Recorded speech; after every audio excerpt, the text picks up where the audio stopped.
Today I am checking out a made in Mexico Strat.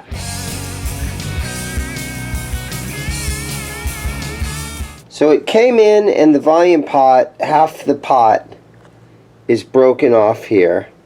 And so I'm going to change that thing out, and I'm just going to clean this thing up and put some new strings on it.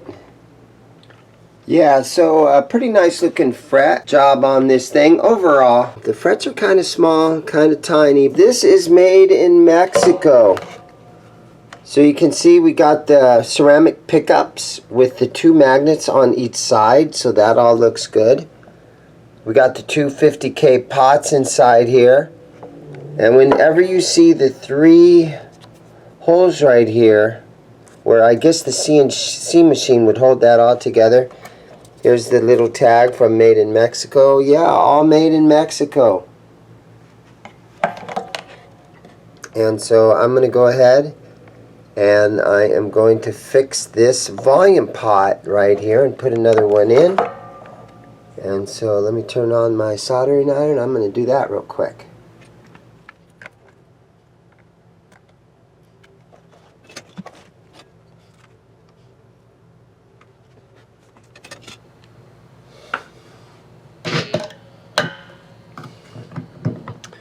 Okay, well, it's not making a bunch of noise, so that's a good sign.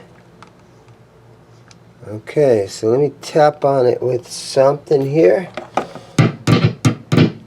That sounds good. That sounds good.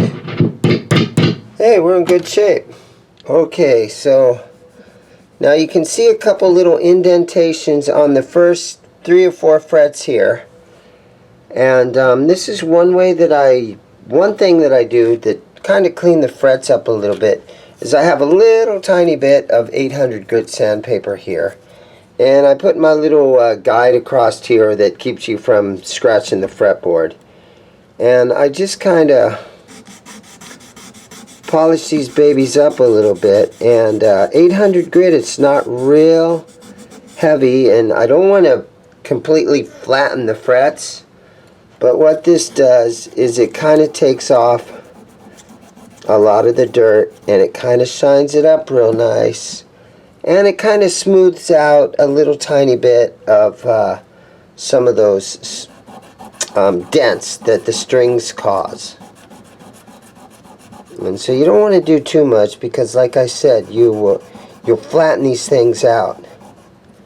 But that's just one of the things that I do to kind of shine these up a little bit, because I love doing string bends, and I want my strings, especially once you get up, you know, the 10th, 12th fret, 15th fret, you want the strings to just glide across those frets real nice and slinky like. That's what I always say. So it's just one of the little small steps that I do. And again, don't sand these babies down so much that you flatten the frets out. Just get the dirt off of them. So I got a little bit of guitar polish, and I put a little tiny bit of this on a rag. And this is just an old shop rag. And I just kind of go along these frets. Man, I can't talk today. Just to try to shine these babies up real nice. And sometimes on a rosewood neck, this will leave a lot of residue. So on a maple neck, you don't need to worry about it too much. But just going to try to clean this fretboard up really good. And it makes a big difference, especially when you pick that guitar up and you start playing it. Makes the action feel nice and smooth, and it makes you just love playing the guitar. So yeah, shine those babies up. Put some polish on there. The fret ends on this guitar already feel nice, so I don't have anything to do there. Then I take a microfiber cloth and just shine these babies up, and the whole fretboard and everything. So between some 800 grit sandpaper, real nice and easy, and then a little bit of polish, this neck will really it'll come back to life. That's what I do down here. All my guitars are used, and so you take an older guitar. This is a 2000, what year is that? An MC2, a 2002 Mexican Strat. Great guitars. Shine them up, put new strings on them, and these are great sounding guitars. A lot of people honestly can't really hear the difference in the pickups that are in this compared to like USA pickups. So the old ceramic pickups, there's a lot of fans out in the world that like the Mexican ceramic pickups, and I'm one of them. Get that nice and shiny. Not too bad, see that? So here's another thing we can test out. I got my wrench. Let's test out the truss rod adjustment and see if she works. And there we go. It tightens up a little bit. It's loosening up. So yeah, it works fine. And I can set my gauge on there. I have one of these things.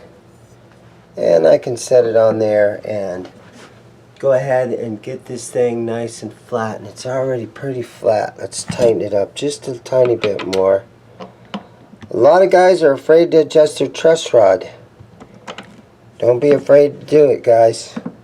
Just make sure you got the right wrench that fits perfect in there. There you go. That looks really good. Don't be afraid to adjust your truss rod. You're not going to break it. Just make sure, again, you've got the right wrench in there that fits perfect. Okay, so this guitar came in, and because this was broken, it only had 2 knobs on here. And so what I think I'm going to do is I'm going to dig through my box of knobs. Now, look how fun this is, guys. I've got all kinds of different knobs in here. Some really cool stuff.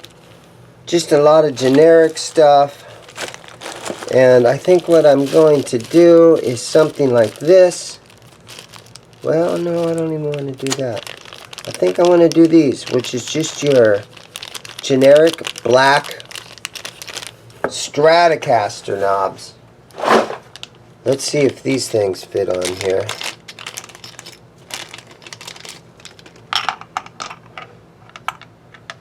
And let's see here. Tone. Put it to 10.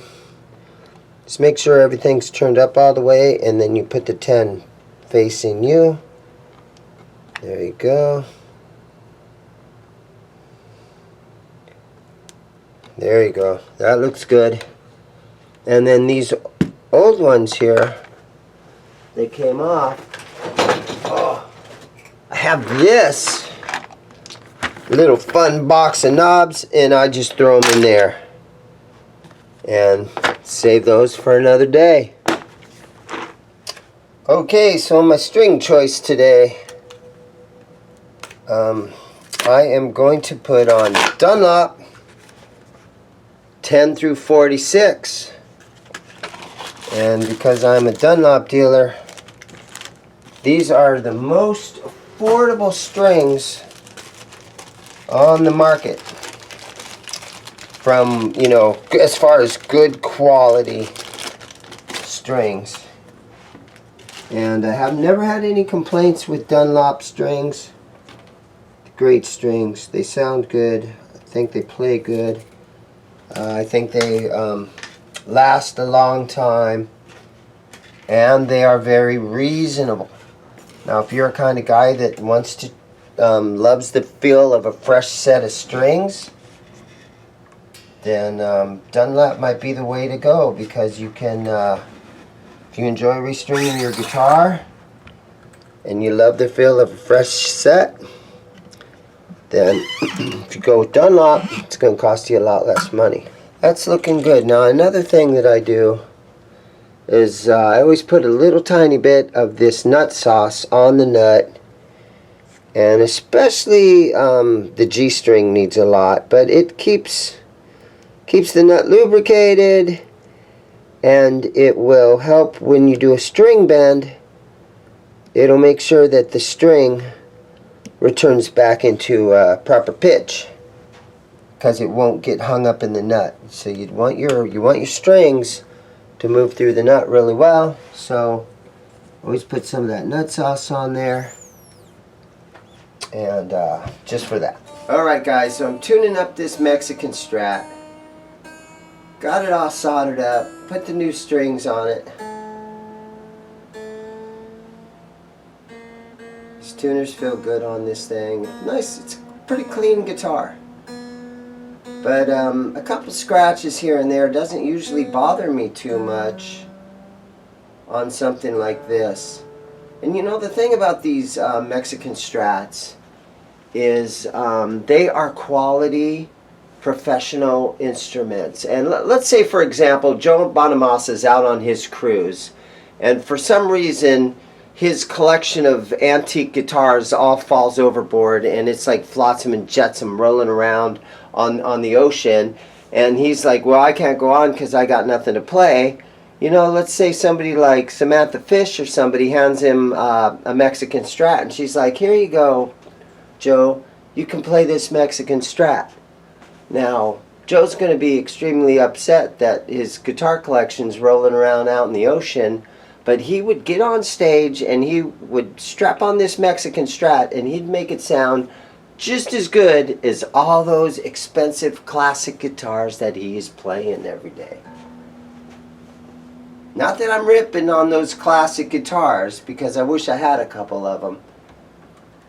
But again, the point I'm trying to make is Mexican Strats are good quality working man's guitar.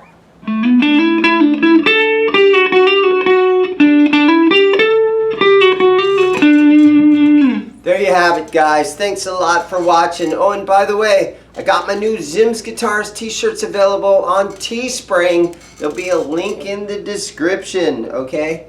Get yourself a t-shirt. Thanks a lot for watching.